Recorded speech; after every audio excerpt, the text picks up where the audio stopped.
Hi guys, this is Maddie from the Campus Food Bank. Today I'm going to show you one of my favorite recipes for soy glazed mushroom and eggplants, mostly because it's what I have in my pantry, but also because it's really good. You can do this with any vegetables you want, so hopefully you enjoy, and we'll get started. So the first step after washing your hands and washing our produce is to cut the vegetables. I've got about 10 to 15 mushrooms here that I'm just going to cut into quarters. I'll skip through this but show you guys kind of at the end, just big chunks. Okay, I have all my mushrooms chopped here just into rough pieces, and I have my pan heated up with a little bit of frying oil. I'm using olive oil, but you can use any vegetable oil. And I'm just going to add my mushrooms here. I'm going to put a pinch of salt, but not too much because we are going to put some in our sauce. While our mushrooms are cutting, we're going to cut up we're going to cut up our eggplant. So you just got to trim off the top and the bottom. You don't really want to use those bits. I'm just going to toss them out. And then I'm going to slice mine lengthwise, about 1/2 inch to 1 inch wide, into big planks.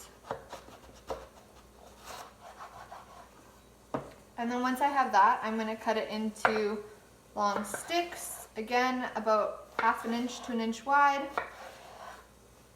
And then once you do that, into little cubes.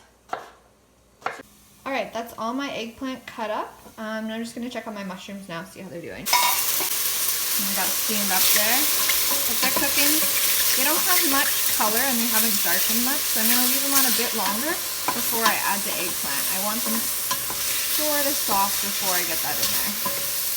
Alright, so you can see my mushrooms here have gotten a bit of color. They've softened down a bit, let out a bit of water.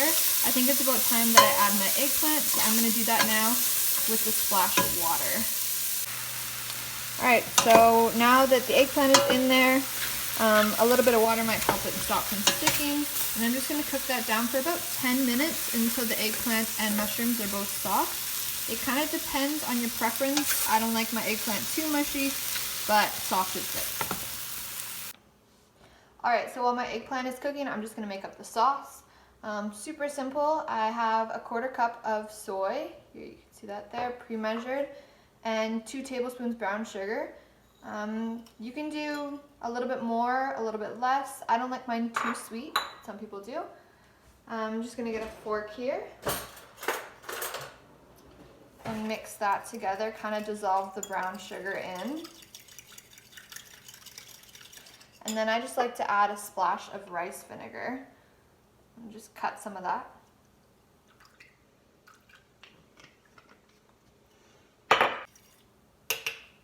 Okay.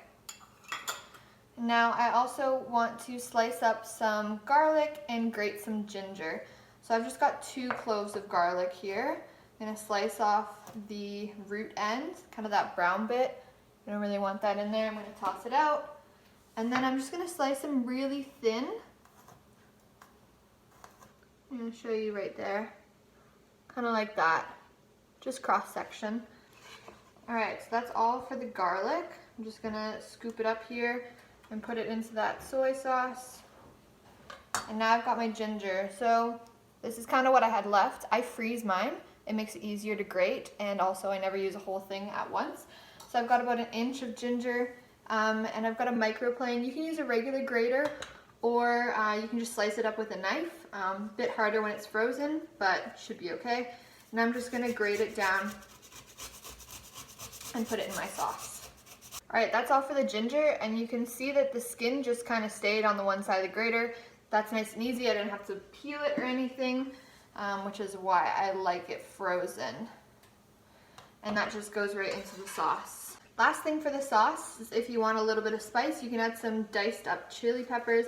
I don't have any, so I'm going to add some crushed dry red chili flakes. Just a pinch or so, and that adds some spice. Alright, so they've been cooking for about 10 minutes, and I did a taste test on one of the eggplant pieces, and it's soft, so we are ready to add the sauce. So you just want to give it another whisk to make sure the sugar hasn't settled too much, and then you're just going to dump it in. Bear with me, I'm doing this with one hand. So hopefully I can get it all in there. That's pretty much it. And then you just stir it around.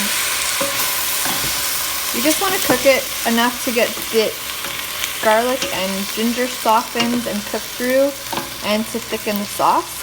If the sauce does get too thick or you need a little bit more, I just add a little bit of water to thin it out, and that does the trick.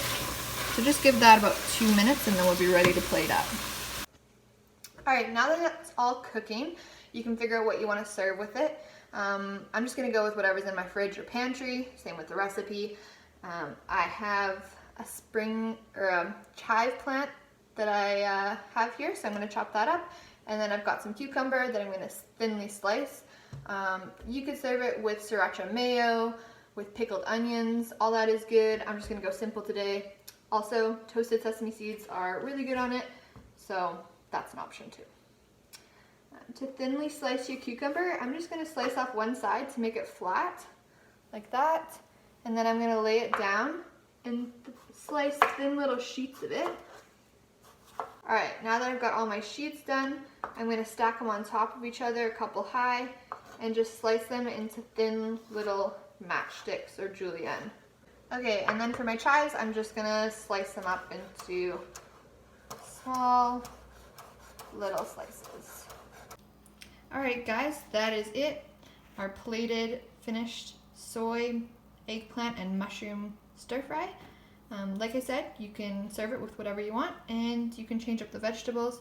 Bok choy would be good, just mushrooms, any type of greens, all that. So, hope you guys enjoy, and check back because hopefully we'll be back with more recipes soon.